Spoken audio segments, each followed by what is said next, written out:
Anyways, just going to do a quick video, guys, on repairing a hole in gyprock. When you get a hole in gyprock, so let's say, for example, let's say I've got a hole in the gyprock. Okay, if I'm going to fix a hole, I must have a hole. Okay. Nasty. Okay, I'm sure plenty of houses around have that type of thing in their walls, so I'll show you how to repair it. When you get something small like this, okay, a good way to repair it, just get yourself a knife cut gyprock, okay, put it over the hole like that.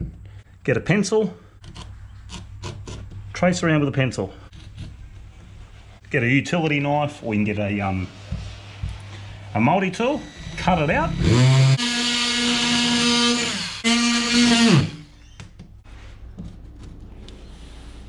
I've cut a hole that my piece fits in there. All right, now you need something so this piece of gyprock doesn't fall through. So I'm pretty lucky here, there's a noggin going across here, a bit of the timber frame of the house.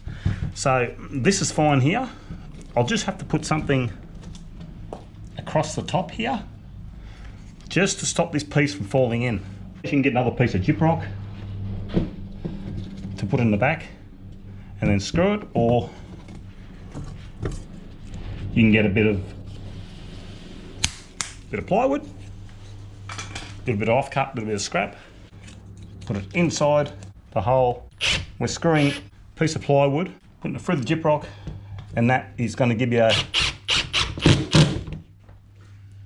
have it so it's countersunk in the gyprock. There we go. There's the patch to put in the hole. I don't have any, guys, I'll have to mix my own, but you can buy this sort of stuff from Bunnings. It's joint compound. It's just plaster already mixed, ready to use out of the tin.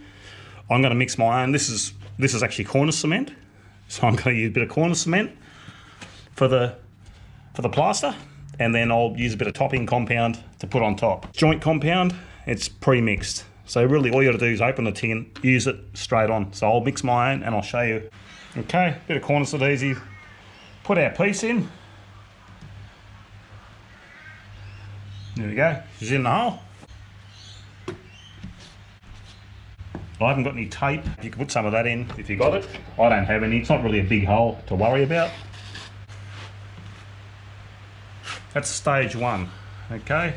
I'll let it dry, okay? Then I'll come back.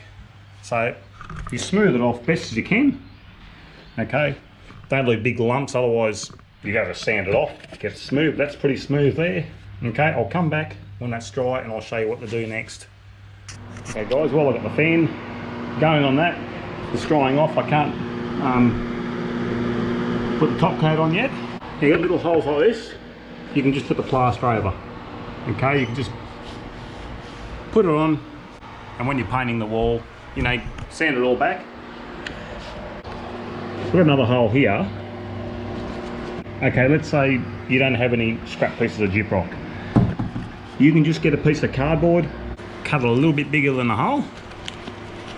Okay, through the cardboard have a piece of string, bit of cotton, anything. Put it in the hole, grab your string so it doesn't go through. You can put your plaster on while you hold the string. When it's dry, simply cut the string off and it's strong. And you can finish the repair that way as well. You can even just get a bit of plywood, pop it in the hole.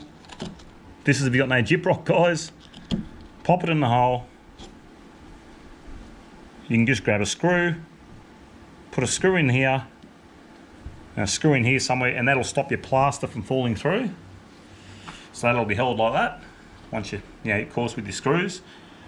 And then once that's in place, you can just get your joint compound and put it over the top. Another way to repair it as well. Okay guys, the base coat is dry. Now I'm going to use a bit of top coat to put on top. This stuff's very easy to sand once it dries. It's a lot easier to sand than what this stuff is. So you just put a base on. Okay, this is if you're doing mixing your own. If you've got a joint compound, guys, you put the joint compound on once, get it smooth, And then your second step, you're doing the same thing. Okay, I'm just using this. Don't concentrate your repair in one little spot. You just sort of bring it out. Okay, sort of bring it out wider than the actual repair. Just come out a little bit wider, so it's not concentrated in one spot. That stuff, like I said, is pretty easy to sand. I'll let that dry and I'll come back to it. Okay guys, she's dried off. This is 220 grit sandpaper. This is pretty fine. You just finally give it a final sand. As I said, this stuff sands pretty easy. So once you got it sanded back, any imperfections that you have, just a light touch of joint compound on top again and rub it back until you got it to how you like it. Bit of sealer on it, bit of undercoat, and then paint it. Paint the section of wall that you're painting and nobody will know the difference. As I hope this video has helped you in repairing a hole in your gyprock. Take care and all the best out there and happy repairing. See you next time. Bye.